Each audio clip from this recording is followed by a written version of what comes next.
जय श्री कृष्ण, जय राधे। व्यक्ति की एनर्जी कार्य कैसे करती है, आइए जानते हैं। व्यक्ति हो, वस्तु हो, स्थान हो, पदार्थ हो, प्राणी हो, सभी का आधार एनर्जी होता है, ऊर्जा होता है। एनर्जी दो प्रकार की होती है, पॉजिटिव एनर्जी और नेगेटिव एनर्जी। यदि व्यक्ति के परिप्रेक्ष्य में देखा जाए तो हम मनुष्यों की एनर्जी कार्य कैसे करती है, एक उदाहरण से इसको आपको समझाता हूं। एक नाव है, नाव चल रही है।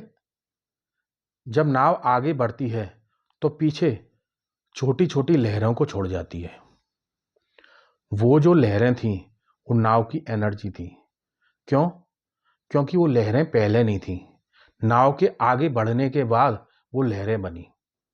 यदि नाव नहीं चलती तो वो लहर नहीं बनती, तो नाव की वो एनर्जी हुई।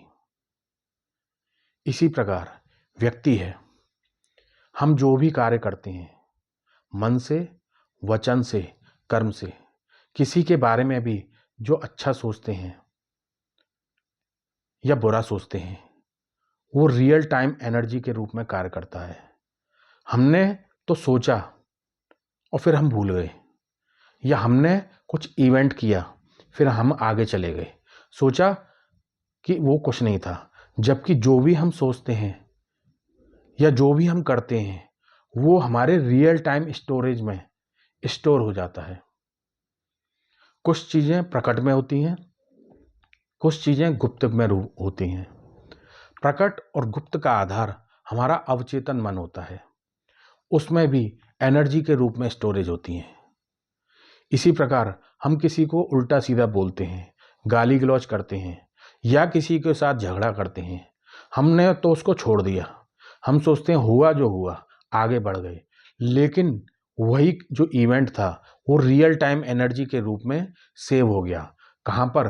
क्लाउड में, क्लाउड के रूप में, आकाशिक तत्व के रूप में। जब किसी का आकाशिक रिकॉर्ड देखा जाता है तो उसकी स्मृति देखी जाती है, इस जन्म की और पूर्व जन्मों की। उस व्यक्ति की परमिशन के आधार पर जब हम उसके पास्ट लाइफ का पता करते हैं तो उसकी स्मृति के बारे में देखते हैं, उसने किसके साथ क्या राग द्वेष कर रखा था, किसके साथ क्या उसने अच्छे बुरे कर्म कर रखे थे। उसके आधार पर ये पता लगा पाते हैं कि उस व्यक्ति की एनर्जी अब क्या है, वो पूर्व जन्म से इस जन्म में किस स्मृति के आधार पर आया है, और उसको जो प्रारब्ध प्राप्त हुआ है वो उसके पूर्व जन्म में जो संचित कर्म है उसके आधार पर जो ये जो जन्म बना है, पूर्व जन्म की क्या स्मृति है जिसके आधार पर ये प्रारब्ध बना, उसको हम रिपेयर कर पाते हैं।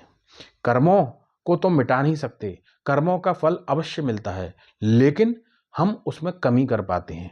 कैसे कमी कर पाते हैं?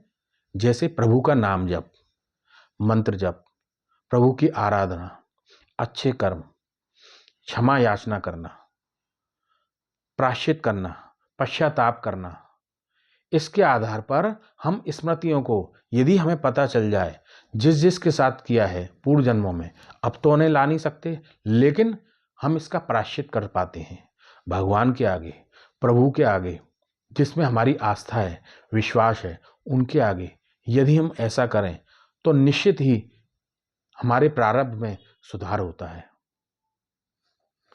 जय श्री कृष्ण।